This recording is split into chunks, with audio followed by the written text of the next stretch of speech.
শীতের শেষে এবং গরমের শুরুতেই ঘরদোর পরিষ্কার করা যেন আমার রুটিনের একটি অংশ। আর সামনেই যেহেতু রমজান মাস আসছে, তাই আগেভাগেই বাসাটা পরিচ্ছন্ন করার পরিকল্পনা করেছি আজকে। তো চলুন দেরি না করে শুরু করে দেই। আমি কিভাবে আজকে সারা ঘর বাড়ি পরিষ্কার করেছি সেটি আপনাদের সঙ্গে শেয়ার করব।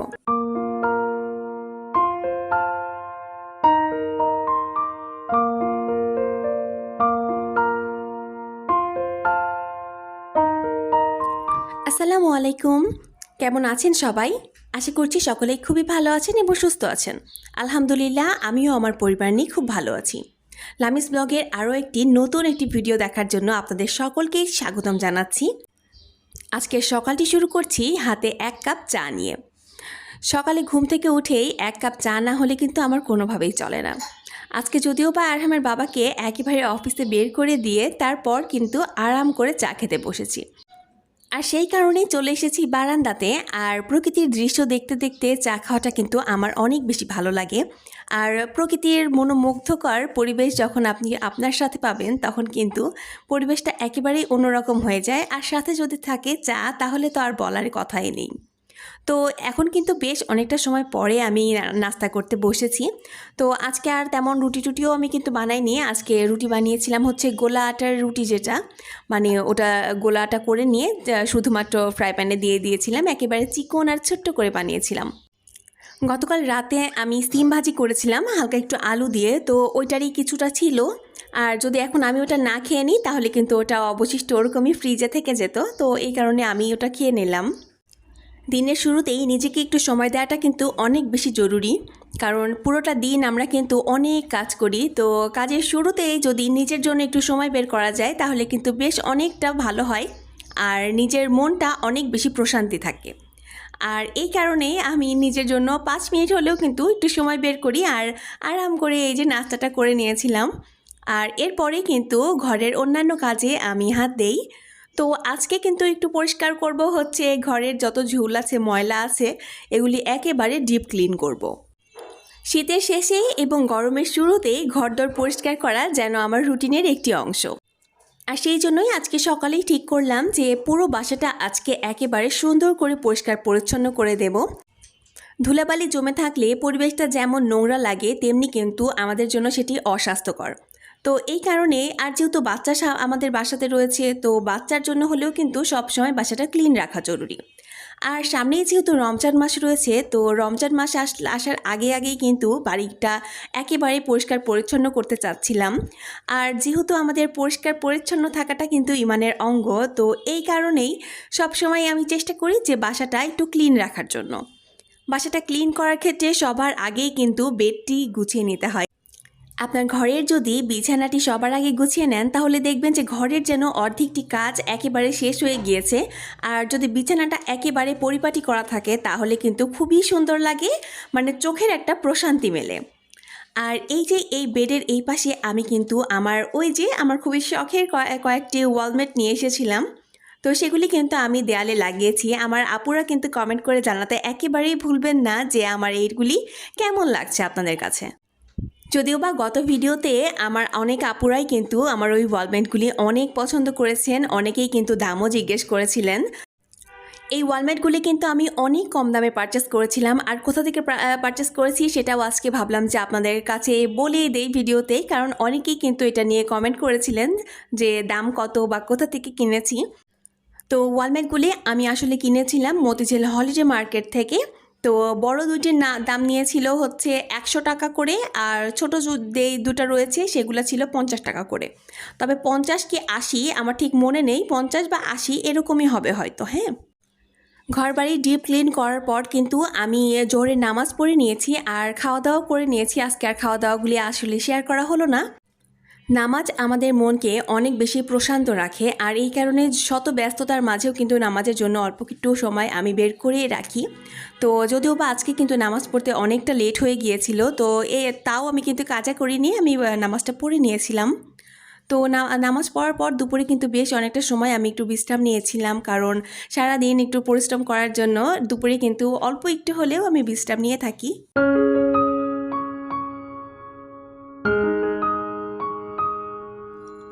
এরপর সন্ধ্যায় যখন আরহামের বাবা চলে এসেছিল বাসাতে, তো তখন আমি ওদের সকলের জন্য কিন্তু একটু নুডলস রান্না করছিলাম। আর এই যে টমেটো সসটা, এটা কিন্তু গত ভিডিওতে আমি এই রেসিপিটা শেয়ার করেছি, আপনারা চাইলে কিন্তু দেখে বাসাতে ট্রাই করতে পারেন।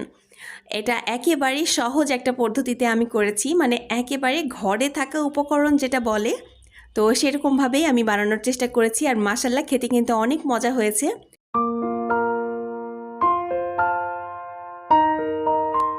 আমার কিচেনটা আমি সব সময় কিন্তু ক্লিন রাখার চেষ্টা করি, যেমন আমি এই যে চুলার আশেপাশে বলুন, তারপর সিঙ্ক এরিয়া বলুন, তো এগুলি আমি সব সময় কিন্তু ক্লিন রাখার চেষ্টা করি।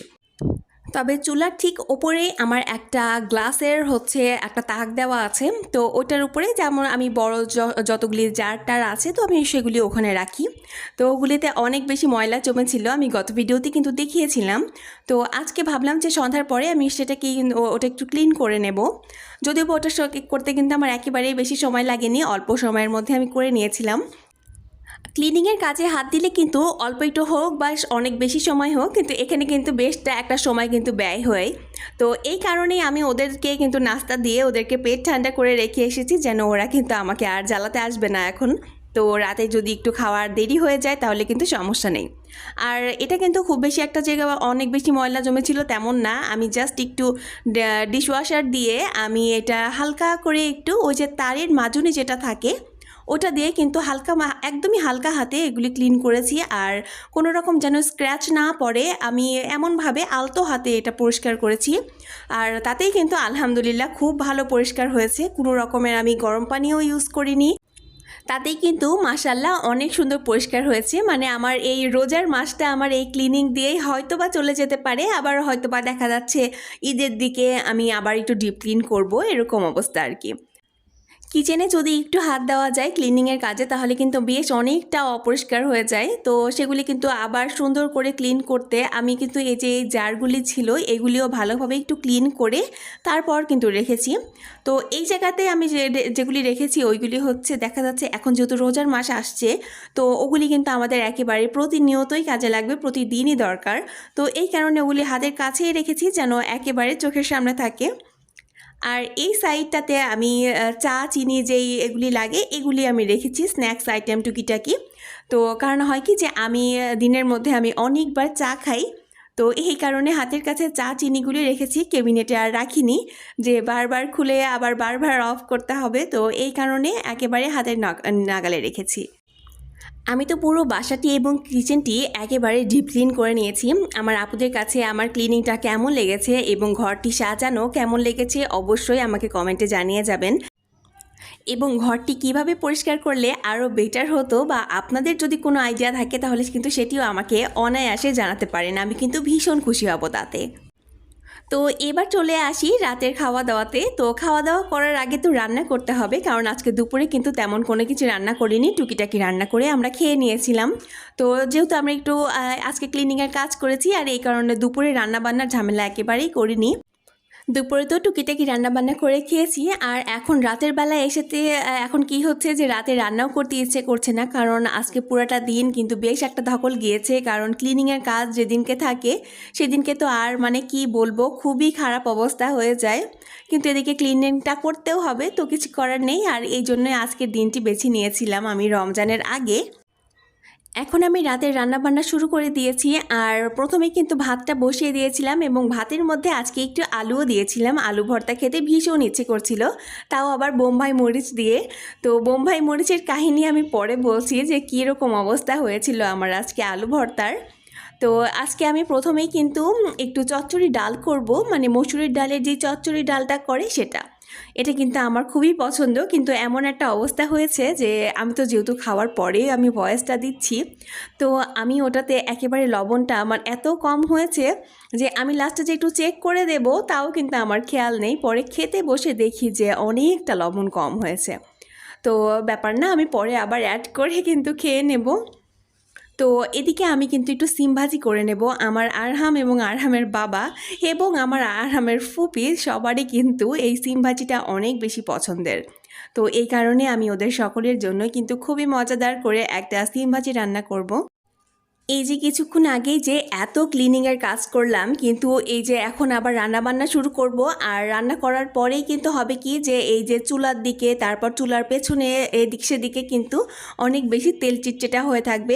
যেমন আমরা যখন রান্না করি তখন কিন্তু ওই যে মশলা যেগুলি থাকে ওগুলি কিন্তু ছিটকে উঠে দেয়ালে পড়ে বা চুলাতে পড়ে। তো ওইগুলিতে কিন্তু আবার মানে কিচেনটা একটু দুর্গন্ধ হয়, তারপর আবার একটু দেখতেও খারাপ লাগে, তেল চিটচিটার একটা ভাব আসে। তো আমি কিন্তু প্রতিদিনই একটু চেষ্টা করি যে রাতের বেলাতে ওগুলি একেবারে ক্লিন করে রাখার। আর এরকম যদি প্রতিদিন ক্লিন করে রাখা যায় তাহলে কিন্তু বেশ অনেকটা দিন পর যে ডিপ ক্লিন করতে হবে এটা কিন্তু করতে হয় না।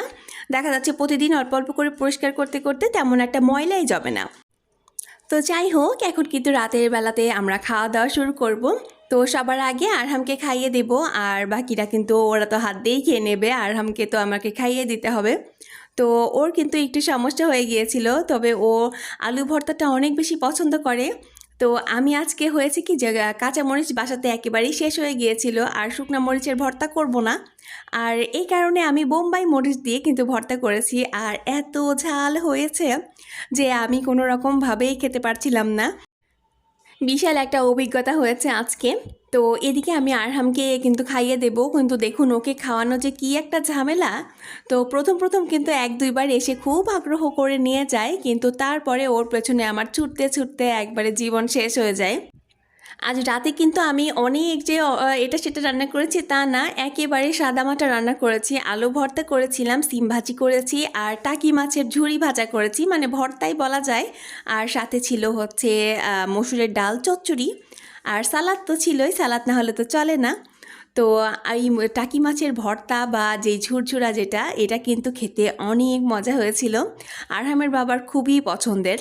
কিন্তু তার কিন্তু আমি যত ভালোভাবেই রান্না করে দেই তার কিন্তু মনের মতো হয় না। তো সে কিন্তু আমার চাচির হাতের খুবই পছন্দ করে, মানে আমার চাচি শাশুড়ি আর কি। তো এদিকে কিন্তু আরহামকে একেবারে ধরে এনে মুখে দিচ্ছি এমন একটা অবস্থা। তো ওকে যদি এভাবে না দেওয়া যায় ও কিন্তু খেতেই চায় না। ভাত খাওয়াতে যে এত অনীহা তার কি বলবো আপনাদেরকে। তো এদিকে আমরা সকলেই কিন্তু খাওয়া দাওয়া করে নিয়েছি, আর এরপরেই এই যে যা বললাম যে তেল চিটচিটাগুলা একেবারে রাতে যদি ক্লিন করে রাখা যায় তাহলে কিন্তু খুব একটা যে সমস্যা হয় তা কিন্তু হয় না। আর এই সমস্ত কাজগুলি যদি রাতের বেলাতেই করে রাখা যায় তাহলে কিন্তু পরের দিন সকালবেলাতে খুব একটা ঝামেলা হয় না। মানে আমি যদি এগুলি এরকমই রেখে দিতাম, বা আবার থালা বাসন যেগুলি ছিল তো ওগুলিও যদি রেখে দিতাম, তাহলে কিন্তু সকালে উঠে আমাকে অনেক বেশি পেরেশানিতে ভুগতে হতো যে সকালে উঠে আমি নাস্তা পানি বানাবো নাকি ওগুলি আমি পরিষ্কার করব নাকি ধুয়ে নেব। তো এগুলিতে কিন্তু অনেক বেশি সমস্যা হয়ে যায়, আর এই জন্যই আমি চেষ্টা করি যে রাতের বেলাতে এগুলিকে ক্লিন করে রাখার। আর রান্নাঘরকে পরিষ্কার রাখা আমার কাছে খুবই গুরুত্বপূর্ণ মনে হয়, কারণ এটি যেমন আমাদের জন্য স্বাস্থ্যকর একটি বিষয়, তেমনি কিন্তু পরের দিন সকালে আমাদেরকে ওই যে কাজগুলি সহজ করে দেয়, এটাই হচ্ছে মূল কারণ। তো আজ সকাল থেকে রাত পর্যন্ত এভাবেই দিন কাটিয়েছি। আমার এই ছোট্ট ব্লগটি আপনাদের কেমন লাগলো অবশ্যই আমাকে জানিয়ে যাবেন কমেন্ট বক্সে। আর এখন পর্যন্ত যারা যারা আমার সঙ্গে রয়েছেন চাইলেই কিন্তু আমার চ্যানেলটিকে সাবস্ক্রাইব করে আমার সঙ্গে থাকতে পারেন, এবং একটি লাইক দিতে কিন্তু একেবারেই ভুলবেন না। তো আজ এই পর্যন্তই রাখছি, দেখা হয়ে যাবে পরের ভিডিওতে ইনশাল্লাহ। সকলকে খোদা হাফেজ, আসসালামু আলাইকুম।